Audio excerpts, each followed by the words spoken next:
जय हिंद दोस्तों, आपका स्वागत है आपके अपने channel MSF army news and history पर। आज आपको बहुत ही दुख के साथ बताना पड़ रहा है कि उत्तर प्रदेश के आगरा जिले के अकोला गांव निवासी लेफ्टिनेंट आजाद सिंह शहीद हो गए। शहीद आजाद सिंह 1 जुलाई 2019 को भारतीय सेना में भर्ती हुए थे। भर्ती होने के बाद अफसर एकेडमी NDA में अपनी ट्रेनिंग करने के लिए चले गए। NDA की 3 साल की ट्रेनिंग पूरी हो जाने के बाद वो IMA देहरादून ट्रेनिंग करने के लिए चले गए। IMA देहरादून में 1 साल की ट्रेनिंग पूरी हो जाने के बाद 10 जून 2023 को वो पासिंग आउट हुए और लेफ्टिनेंट के पद पर 22 मीडियम रेजिमेंट में जम्मू कश्मीर के बारामूला में तैनात हो गए। आपको बता दें कि आजाद सिंह 4 का परिवार हाल फिलहाल मथुरा के पुष्पधाम कॉलोनी में रहते थे। उनके परिवार में उनके पिता गजेंद्र सिंह जो कि सेना से रिटायर्ड है और उनके 3 बेटे हैं।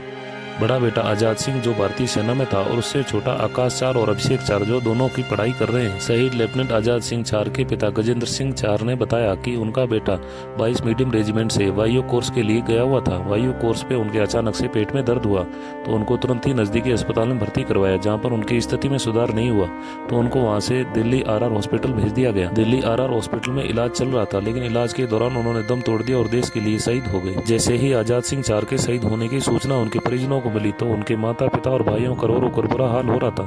पूरे गांव में शोक की लहर दौड़ पड़ी। शहीद जवान का पार्थिव देह शरीर बुधवार को करीब 3 बजे फूलों से सजे सैन्य वाहन से उनका पार्थिव देह शरीर उनके पैतृक गांव पहुंचा। जैसे ही पार्थिव देह शरीर उनके पैतृक गांव में पहुंचा तो आसपास से गांव से लोगों की भीड़ उमड़ पड़ी और आजाद सिंह 4 अमर रहे के नारे लगाने लगे। पार्थिव देह शरीर को गाँव में पहुंचने के बाद अंतिम दर्शन के लिए उनके घर में रखा गया। अंतिम दर्शन हो जाने के बाद पार्थिव देह शरीर को मोक्षधाम ले जाया गया, जहाँ पर सैन्य टुकड़ी द्वारा गार्ड ऑफ ऑनर दिया गया और सैन्य सम्मान के साथ अंतिम संस्कार किया गया। जिस तिरंगे में लिपट कर आए थे वो तिरंगा उनके पिताजी को सौंपा गया और उनके छोटे भाई अभिषेक 4 ने मुखाग्नि दी और हमेशा हमेशा के लिए पंच तत्व में विलीन हो गए।